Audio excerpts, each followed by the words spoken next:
Nigeria's stock market has surprised a lot of people over the past few years. Strong rallies, sharp pullbacks, and plenty of debates about whether the gains are sustainable. So as we move towards 2026, investors are beginning to ask tougher questions. Is this market driven by fundamentals, liquidity, or policy optimism? And where do the real opportunities lie amid the noise? So in today's discussion, we're going to be unpacking the outlook for the Nigeria stock market in 2026. We're going to be looking at the risks to watch, the opportunities that stand out, and how thoughtful investors are thinking about positioning in the year ahead. Joining me to discuss this is Andrew Esenem. Andrew is head of investment at FCSL Asset Management Company. Andrew, welcome to The Edge. Thanks, Doc. It's a pleasure to be here again. So I think this is the first time we're saying Happy New Year to you. Happy New Year. Yeah, it is. Yeah, welcome.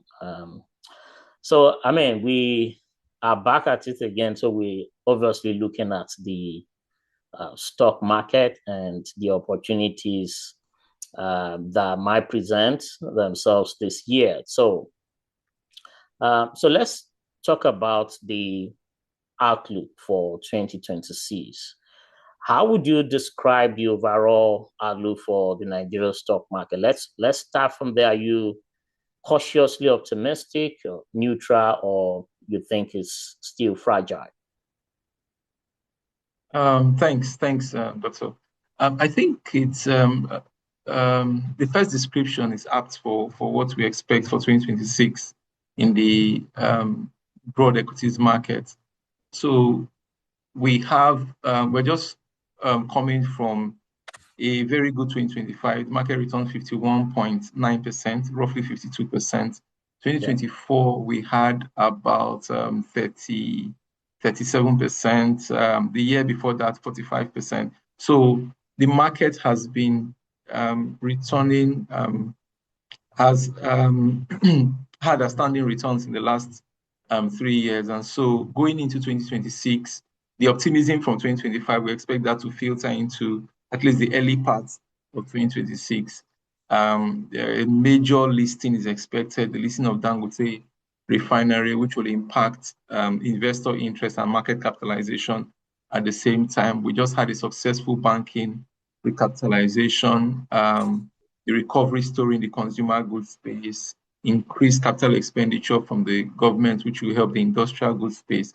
And then we're also going to see the insurance industry recapitalization as well. So going into 2026, we are cautiously optimistic that we would see, barring any unforeseen circumstances, we will see another positive return to the NGX. Right. You just touched on the banking capitalization exercise. I think we still have, a few months to go. That's till March 31st. Are we through with that exercise? Because from the last time I checked, a few banks are still yet to complete the recapitalization exercise. Yeah. About 20 banks have completed the recapitalization, and just a few that are yet to complete or are yet to inform the regulator that process has been completed. Worst case scenario, we just have banks retain their current license authorization, so it shouldn't be with 20 of them scaling to the level that they wanted to. Yeah, so that's already one can say that the exercise was successful. Okay, because there have been so many discussion on concerns out there whether some banks are going to meet the deadline or not. But I think it's gratifying and cheering to know that we already have about 20 banks that have met that exercise. So you also touched on insurance company, which I think is an untapped area. So if they are going to be coming into the market this year, I imagine the opportunities that will come from there as well.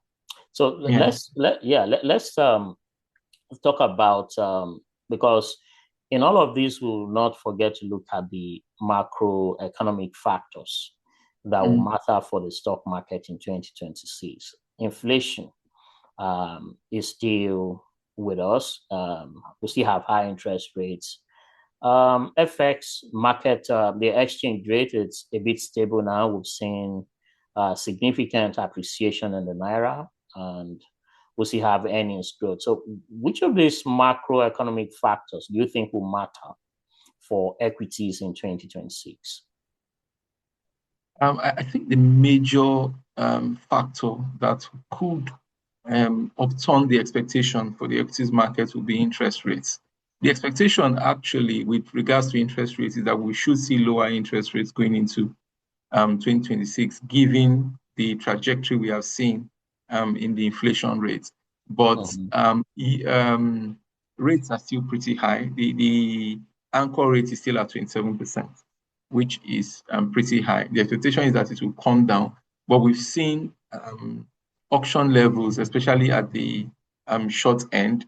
That's the 1 year. We've seen higher rates even at that particular level. So that may, because of the demand for funds on the fiscal side at this point, on the fiscal side at this point, we might see that rates, still remain upward sticky for a while, and that could impact focus or concentration in the equities market because of the risk-free returns that the fixed income market can give compared to what the equities market would give. So I think the major what would really matter for the equities market in 2026 would be the direction of interest rates.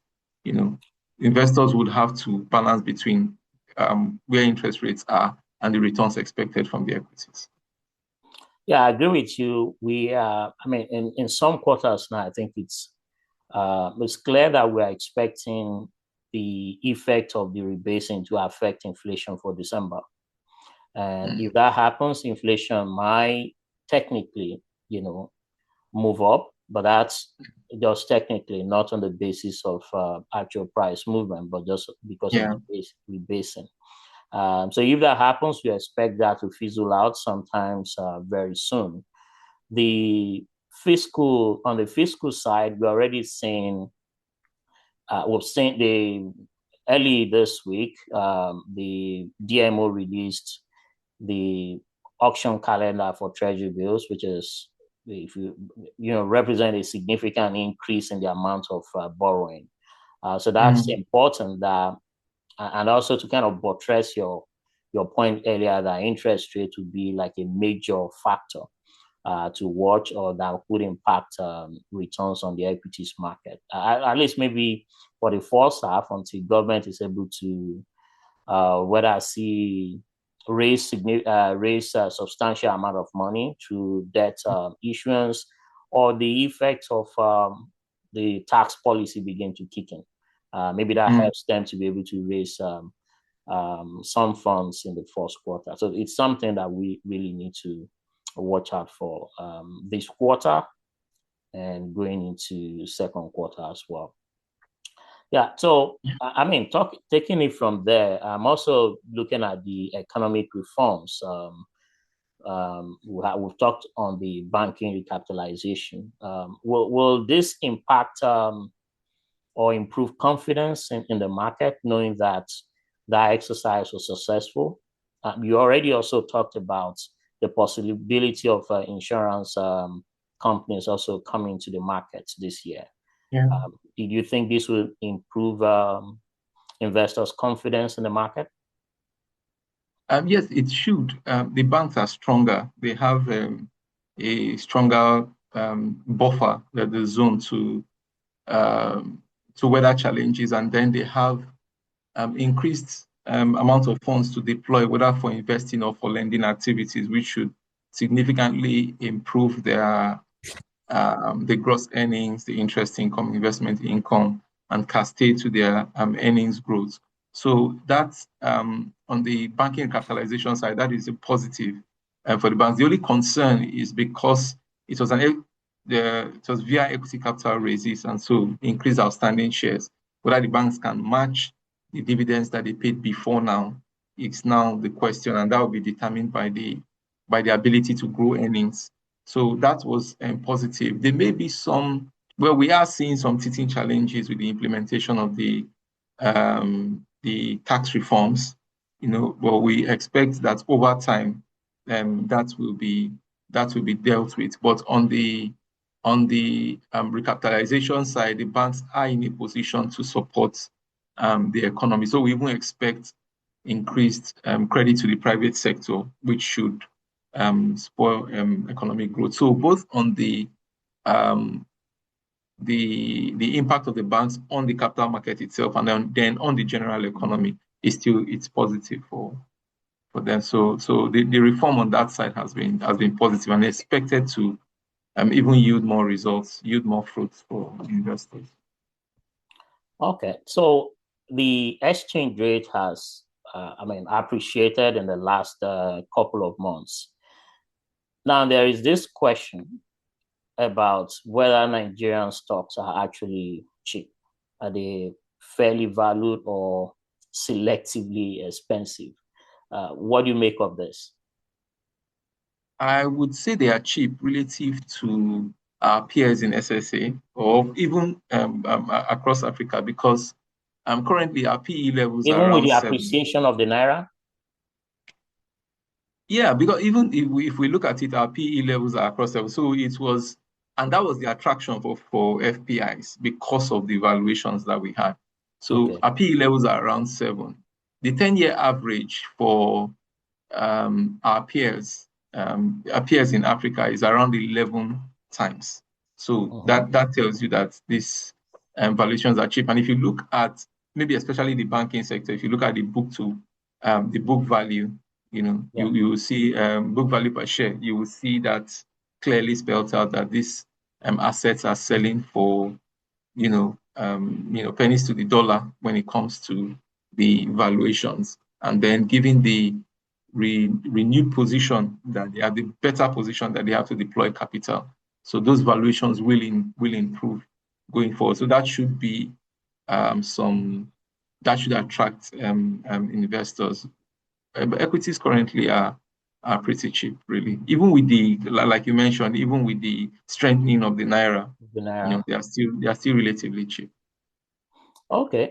Because I'm looking at it that we had a lot of foreign investors coming when the exchange rate touched about 1,600 naira to a dollar, and now we're about 1,400 ish. Is it still attractive? Is it still cheap for foreign investors that want to come into? So that's why, I guess that's why that question is coming up. So let's move on from there and really now focus on the economy as a whole. Let's talk about which sectors you think would lead the market in 2026. Are we looking at banking sectors being the ones to lead the stock market, consumer goods, energy? Which of these sectors do you think would lead the stock market in 2026?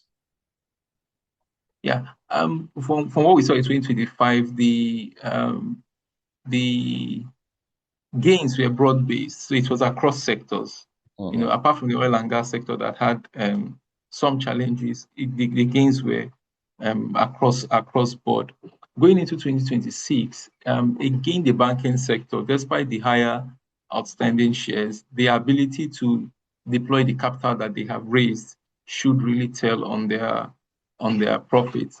Industrial goods, the demand across the industrial goods segment, whether from infrastructure down to the manufacturing side. So that is, we also expect that the leaders in that particular space, the likes of Dangote Cement, WAPCO, we've seen very good numbers, very good valuations, in terms of even just their revenue and bottom line. The growth in that space has been good. So the banking sector is expected to do well. Consumer goods are still recovering from the FX losses that we saw early 2025, late 2024. And so them um, the recovery, prices recovery from those low levels will also attract investor interest, insurance recapitalization. We've seen some M&A activity in the oil and gas space, with acquisitions, Seplat, Aradel, and so the increased output levels should also attract investor interest. So we expect it to be broad based. We'll just temper that with the fact that it's a pre-election year, and so Okay. with respect to foreign portfolio investors, there may be that concern, uncertainties around that particular period. But I don't think local investors will react the same way because the They the understand the terrain. they understand the terrain, Okay. and then things appear to be aligning in a particular direction. So uh, Yeah, I they know. would react accordingly. Yeah, I know you don't like talking much about politics. So when you talk about things aligning in a particular way, I think I can infer what you're talking about. Yeah. I know that in the banking space, stocks like GT Bank, Access Holdings have been highlighted for their strong yields and performance. So, what do you think make these banks or similar names really attractive for investors? What do you think make them attractive? Well, especially the likes of GTs, and they typically make the basket for foreign portfolio investors. So they tick the Mhm. boxes for foreign Yeah, portfolio investors. And then in terms of liquidity, they are easily tradable. Coupled with the fact that they've had over the years consistent dividend payments, with very attractive yields, dividend yields in the market. So they always it's like they check most of the boxes, if not all the boxes, for investors, both foreign local and local. investors.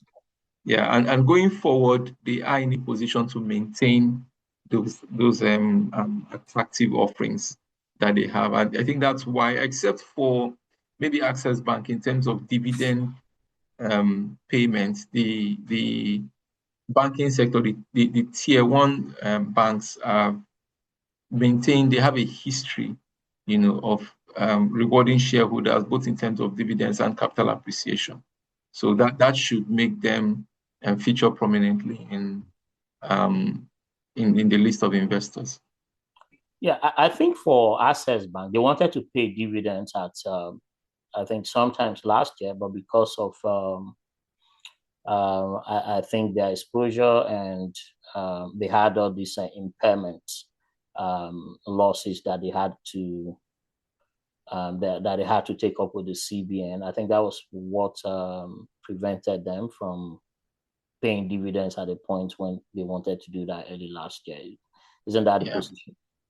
they did pay a dividend, but coupled with what you said, in addition to the fact that they are still on the expansion drive, across Africa. So investors are waiting for and when that will be done, and then they can consolidate the positions, and we begin to see the benefits of the synergy from Acquisitions. all those, yeah, from those acquisitions, really tell on the reward for investors. Yeah, I mean it's something to watch out for. Access Bank has been making several acquisitions, so it's going to be interesting. Hopefully, this year we'll begin to see Yeah. the synergy, as you mentioned, from those acquisitions come to play. Mhm. Now, I know you already talked about the industrial giants like Dangote Cement being, standout names in that sector. So, do you see continued growth in cements related stocks like BOA as well, WAPCO, especially with the amount that government is looking to spend on infrastructure or capital expenditure this year? Yeah. The infrastructure deficit in Nigeria is a well-known position, and Mhm. then, like you said, the government's capex is one um, is one indicator that we watch when it comes to how these cement giants will perform going Mm-hmm. into the year. So I've had opportunity of using the coastal road in recent times, the road that is supposed to extend from Lagos to Calabar, and it's Yes. all cement based. That is one major project that will help the cement giant. So the coast appears clear for very good performance from these cement giants. And if we speak particularly to Dangote Cement, as at Q3, um, the numbers show that we've already hit the full year EPS of 2024. So going into Wow. 2025, yeah, we wouldn't expect the company has maintained a 30 naira per share dividend, I think, in the last 2 years. But going into full year 2025, we may even see we are looking at a higher dividend of almost 40 naira per share compared to that's almost a 20% increase in their dividend per share. And then we've seen growth in top line and bottom line for the three key players in that space. So it's expected that the sector will do well going into 2026. Okay. I don't know for the emerging sectors like maybe tech, telecom, oil servicing companies, and even insurance company. I think you mentioned that earlier. Are we expecting to see some IPOs or these insurance companies or even some fintech companies this year that investors might want to pay attention to? Okay, with specific to tech and telecoms, well, Mm-hmm. for tech, the NGX itself has been really driving listing of unicorns that we have, the likes of Flutterwave and a few of them Yeah. to list on the exchange. And I think talks are ongoing in that particular direction. For telecoms, we have um, two of them listed with one major one not on the exchange at this time. And for oil servicing firms, I don't think we just have a few for oil servicing firms. We do have a new entrant in the exchange. That will be the Initiate PLC, TIP PLC, which Okay. services the sector specifically with respect to waste removal and recycling. You know, Yeah. so we don't have enough of them listed on the exchange, but I'm aware that the exchange itself is looking to make listings a bit more to facilitate their listing on the exchange, even um, to as low as SMEs, getting them, creating that pathway for them to have access to the exchange. Yeah, I think that will really help some of these companies if they are able to access the stock exchange list on the index. That will help them to be able to raise capital. I think that's the exchange should do whatever it's necessary and possible Mhm. to facilitate that process or to Yeah. kind of reduce the bottleneck for that. Yeah. Now, let's look at the markets now broadly, the stock market broadly, sectorally speaking now. And if you may, if you can give us possibly some names that investors should be watching this year. I mean, across the five major Mhm. sectors.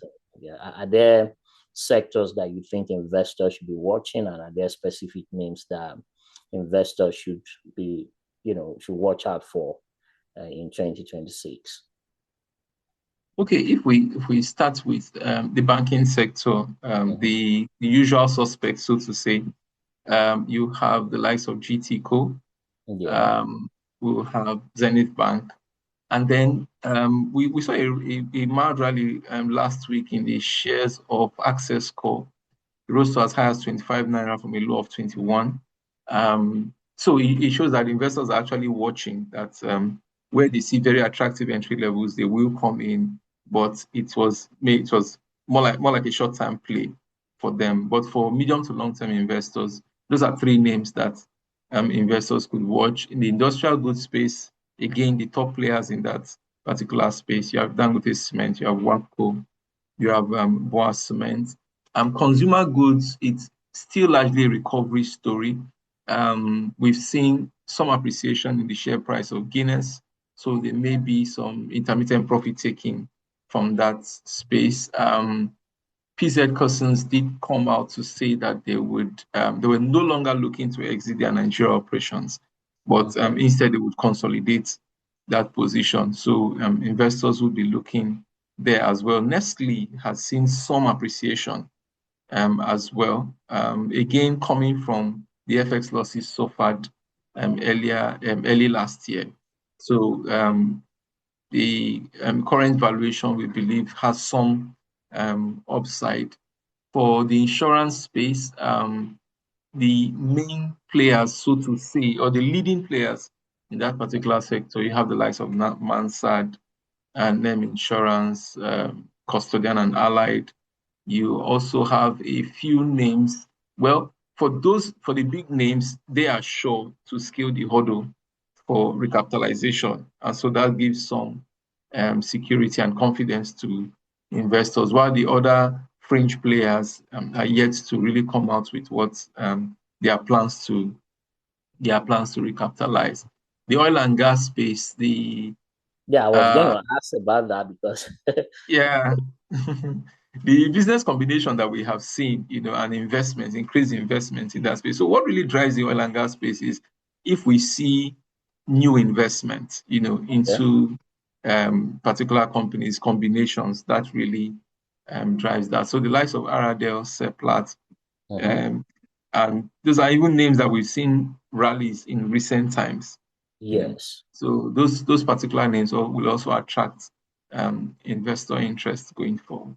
And Yeah. you also mentioned the possibility of Dangote listing on the index, listing the refinery on the index. Uh, Yeah. The information, publicly available information, is that the company will be looking to list Q1 of this year, before the end of Q1 this year, which should really impact the market depth and then the capitalization of the market itself. I think it would be an attractive investment if you ask me.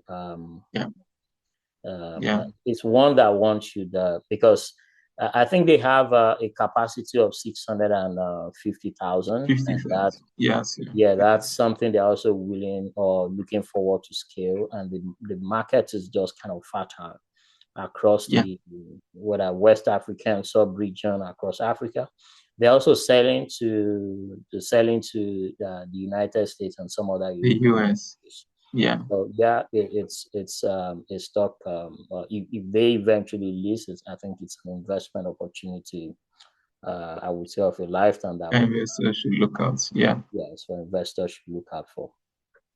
Okay, let's switch gears a bit because I know in the midst of this we've been you say we should be optimistic, but there are also risks, challenges, and that investors may need to watch out for. So next year is the we'll have the electoral cycle coming.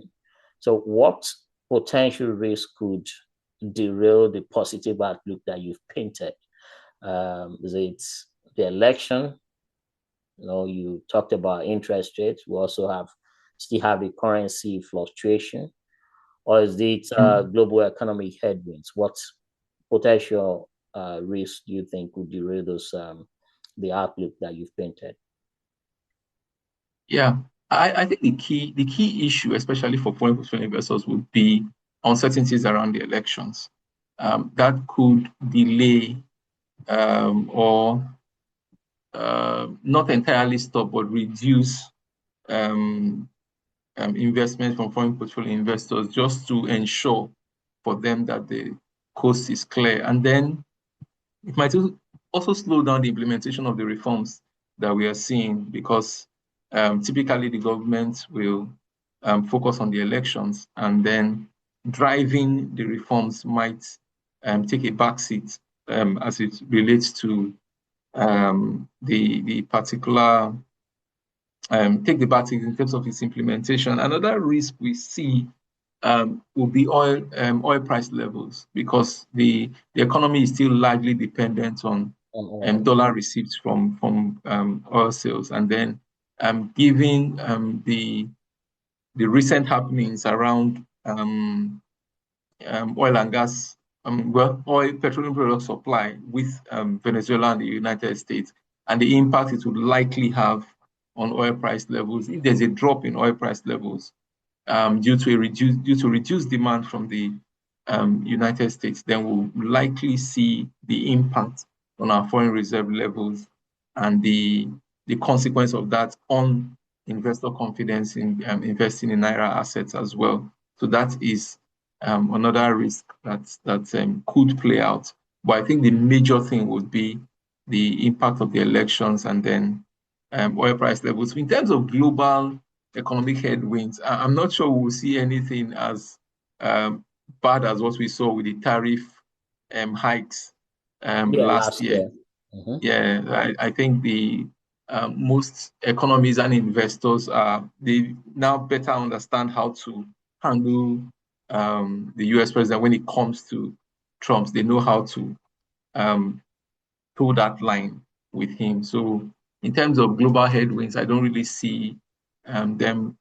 I don't really see us having anything similar to what we had last year. The key issues would be the coming elections and then oil price levels. So I know that you are a research person. You follow a lot of companies, and in terms of the stock market. If you were to build a portfolio now of stocks, you given treasury bills, bonds, and all that, how would you allocate your investment? So, can you give me an idea? How would you allocate your investment? Okay, going into 2026, I'll still be overweight equities. Let's say 40% of the portfolio would be on Equities. equities. Yeah, Yeah. 35% on money market products. Mm-hmm. Um, yeah, 35% on money market products. Maybe 20% on alternative investments, you know, and then maybe 5% in cash, but largely overweight Overweight equities because, yeah, the expectation is that rates would come down. So 25% on fixed income spread across money markets and and bonds. long-term debt instruments. Yeah. Okay. All right. That makes sense because I'm looking at it. I agree with you as well. If interest rates come down, then the stock market should really Should be do well. yeah, it should do well. Okay. So if someone is coming into the stock market for the first time, whether as a domestic investor, as a foreign investor, what's your top advice on getting started in 2026?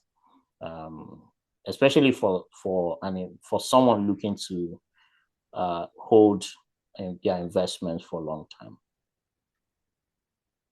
So that's the way to start really for beginner Yeah, investors but is to I know take why I'm a asking that because a lot of people like to focus on short term, right? yeah, They yeah, see the stock market is moving 5-10% today. What can I purchase today and get out the next day? So that's why I'm really focusing on someone that is looking to be there for the long term. yeah. Because the appreciation we saw in the market for 2025 will attract a lot of people into the market and they'll just feel, they want to get their own share of that 51.9%. But the best outlook to have is a medium to long term outlook. So the stock market is part of the capital market, and that signifies that this is a long term investment. So that mindset of going long, really is a huge part of the attitude with which new investors should approach the market. Then there is a lot of, almost every firm, stockbroking firm, asset management firm that Mhm. trades on the market they offer a lot of information when it comes to financial education, market knowledge. So beginner investors should seek to get a lot of that, just get knowledgeable about the market. And that information is out there and it's free for a great number of stockbroking firms. So that information is free. Coming with the right attitude, and you want to invest for the long term, and then invest time acquiring the necessary knowledge, to back up that investment. Investors should do well over time, and then a consistent investment program into the market. So maybe a monthly um, uh, fund set aside to invest monthly in the market will also help to the dollar cost averaging so that you just continue buying quality companies over time. When those sort of investors look back, they'll see that they were able to acquire quality stocks at relatively fair prices over time. So the market builds value over time, Yeah. as earnings improve, as earnings compound, prices rise. So over time, prices will rise. If we look at the average of what the market has done in the last 3 years, then we'll be looking at an average of 40% per annum, which is quite attractive. So, Average of 40% per annum. yeah. That's higher than what Treasury bill bonds, and it's a return that over a period of time, if you have investments, if you've been investing in the stock market, say for a 5-year period, you can imagine what the cumulative effect of that would be on your portfolio. But Yeah. Andrew, as we begin to wind up, because some investors or some of of some investors, or especially retail investors or people who are new to the stock market, I always have this notion that you need to have, some sizable amount before you start investing. Do you have any advice for, people who are new to investing in the stock market? But that notion is not correct. Although maybe the area where they are looking at it from is that so if you are doing 50% of 10,000 naira is not the same as 50% of a million naira Mm-hmm. invested. Okay. So in terms of having very good returns in actual terms, they are looking at that.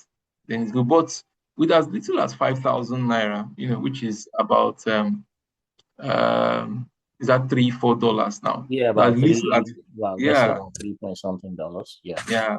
With 5,000 naira, you can invest in the market. The thing to do is to make it consistent.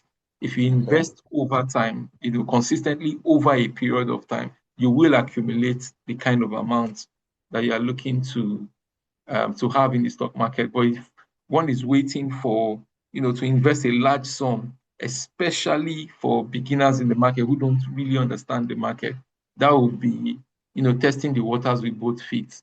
It's better to come in, invest over time, and understand the market as you invest than to treat it as, than trying to time the market and just go in and go out. you know that is not how the stock market works. It may work out, for the first time, but that is not the way to approach It's the not market. With as sustainable. little as five, it's not sustainable. That little as 5,000 naira, you can start investing. We even have federal government savings bonds, that Yeah. are sold first full week of every month, first Monday of every new month, and the minimum investment is 5,000 naira. And those bonds are also traded on the On exchange. They pay on the quarterly exchange. returns. Mm. So that's even a very good place to start. All right. Thank you so much, Andrew. So, as we wind up finally now, what's if you had to sum up the biggest opportunity for Nigerian investors in 2026, what would it be, and why should investors watch or act now? That would be the highly anticipated listing of Dangote refinery. Similar And listings in the I thought past. as well. I thought as much as well. That it's going to Yeah, be It's going to be Yeah. that listing of Dangote cement. That's one Dangote refinery. Yeah, that's it. Dangote refinery. Sorry. Yeah, that Okay. would be it. Yeah. Okay. All right. Thank you so much, Andrew, for your insight as always, and thank you, listeners, for watching. Please like this video, share the video, send in any questions. Please give the video a thumbs up, give us any questions or send in any questions that you may have. We are here every weekend to discuss what might have transpired in the markets the previous week and also to provide insight or what you should look out for into the coming week. Don't forget to like, share, and subscribe. Thank you, everyone. We are out. Bye. All right. Thank you. Bye.